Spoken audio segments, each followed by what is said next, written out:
Hey, welcome back.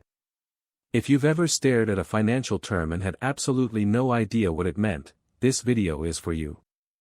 Today we're breaking down the core money concepts that nobody really teaches you in school, but that affect your life every single day. Stick around, because by the end of this, money is going to make a whole lot more sense. Let's start with the foundation, budgeting. A budget is simply a plan for your money. It tells your dollars where to go before the month starts, instead of wondering where they went after. One of the most popular frameworks is the 50/30/20 rule. 50% of your income goes to needs, rent, food, utilities, transportation.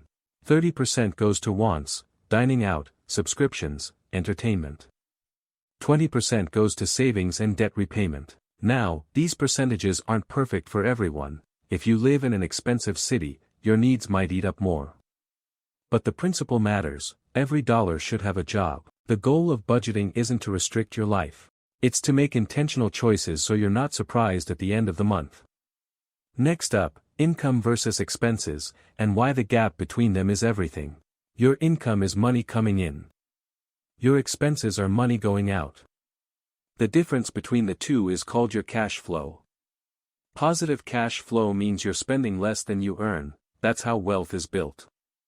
Negative cash flow means you're spending more than you earn, and that's how debt grows. Here's the thing most people miss: it's not just about earning more. It's about widening the gap.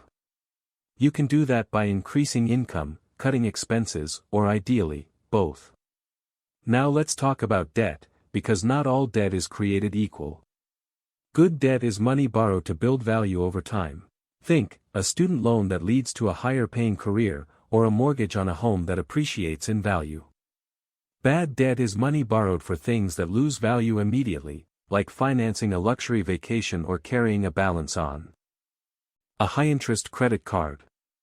Speaking of credit cards, this is where a lot of people get hurt. Credit cards aren't the enemy, but the interest rate, called the APR, annual percentage rate, can be brutal, often 20% or higher. If you carry a balance month to month, you're paying significantly more for everything you buy. The rule: pay your full balance every month. If you can't, that's a signal your spending is outpacing your income.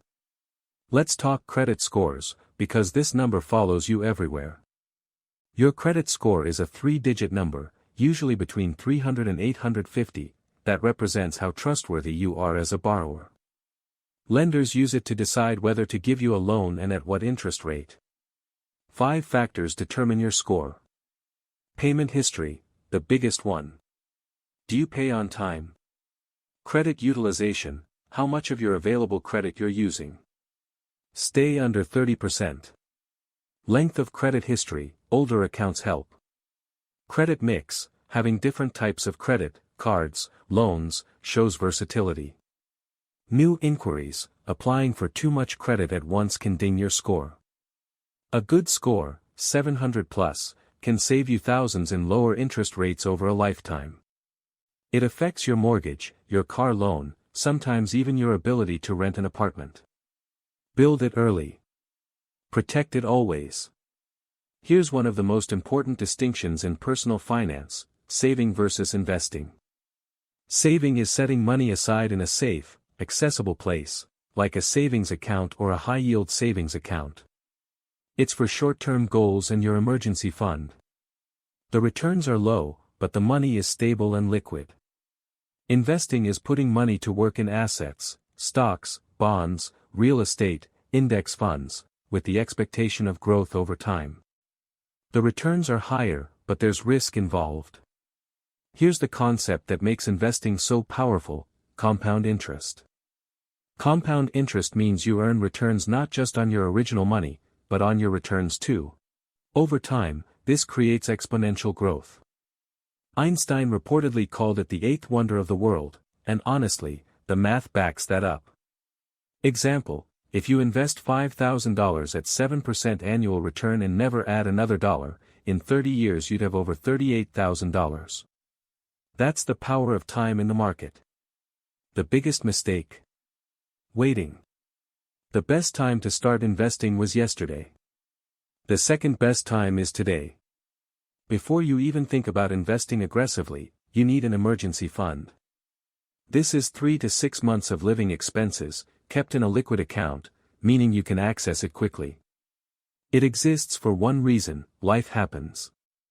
Job loss, medical bills, car repairs, these things will come, and when they do, you don't want to go into debt to cover them. Your emergency fund is your financial buffer. It's what keeps a bad month from becoming a financial disaster. Start small if you have to. Even $500 to $1,000 is a meaningful first step. Then build from there. Nobody loves this topic, but understanding taxes is non-negotiable. In most countries, income tax is progressive, meaning the more you earn, the higher percentage you pay on each additional dollar. These are called tax brackets. A common misconception: moving into a higher bracket doesn't mean all your income is taxed at that rate, only the portion within that bracket is. Key terms to know: gross income, what you earn before taxes. Net income, what you take home after taxes. Tax deductions, expenses that reduce your taxable income. Tax credits, direct reductions in the taxes you owe, even better than deductions. And here's a free money tip: if your employer offers a 401k match, contribute at least enough to get the full match.